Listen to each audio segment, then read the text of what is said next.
Delta variant is fueling a new COVID wave around the world. Indonesia has reported nearly 1,400 deaths from COVID on Wednesday. That's a record high. As the World Health Organization is warning, the Delta variant has spread to nearly 125 countries and accounts for more than 75% of cases in places like Britain, China, Israel and the US. And the Financial Times is reporting a new study suggests Delta has a unique strategy to evade antibodies. Adrian Hill at the University of Oxford Jenner Institute is with me.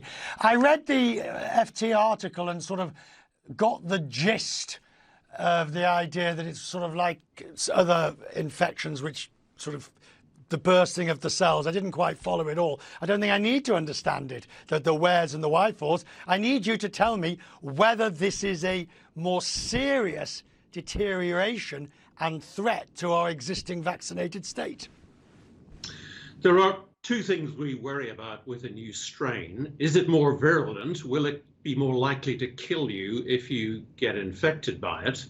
And there the evidence is fairly reassuring. Delta doesn't seem to be more lethal than other strains, but it is much more transmissible than the strains we've seen before. So you're more likely to pass it on to other people. But from a vaccine standpoint, there are now quite a lot of data looking at how well our existing licensed vaccines work against Delta. And there the news is fairly good. So with a study of the AstraZeneca vaccine, for example, in the UK, after 2 doses, the efficacy was 92%. After 1 dose, it was less good, maybe 20% less. So if we can get everyone vaccinated with 2 doses, the problem should be controllable. And that's the current strategy, to actually accelerate what was a 12-week interval between doses to just a 4 or 8-week interval. Right, but so we're playing a numbers game to a large extent with people's lives, aren't we? The rate at which it will transmit versus how bad the effect will be. And I wonder, is it just a question of time before a variant comes along that does defeat the vaccine? Probably not, based on what we've seen so far. So we've had well over a year of this virus evolving in vast numbers of people. And what's really interesting is that globally, as you've just said, this has become the predominant variant. In the UK, it's not 75%, it's 90-something%. So from a vaccine point of view, what might be convenient, actually, is if this is the final variant. It's the most transmissible. No other variant like the ones we've had before, say from South Africa, can get a look in. And we end up with mainly the Delta variant worldwide. That could make it more straightforward to optimize vaccines to deal with this variant. Can I wind you back to your first part of your answer where we talked about the virulence of it, and of course, if you're vaccinated, then you are less likely, considerably less likely, to catch it, let alone have long-term, or you'd have no major effects. But long COVID, something of which I have suffered, and suffered quite badly last year.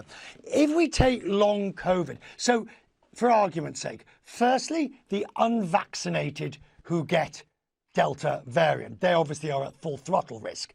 But the vaccinated who get it a second time, what's the long COVID prognosis?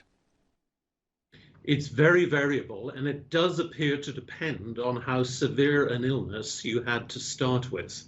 So if you had a mild cough and nothing else, you're much less likely to get long COVID than if you ended up in hospital.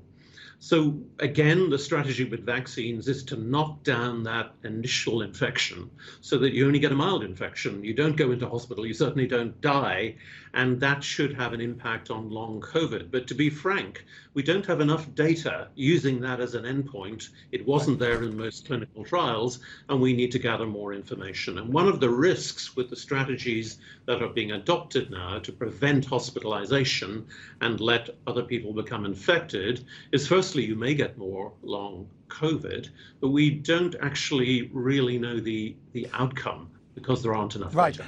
I do want to finish just by getting your perspective on the vaccine inequality that we have today. Pfizer's opening or building and developing a plant in.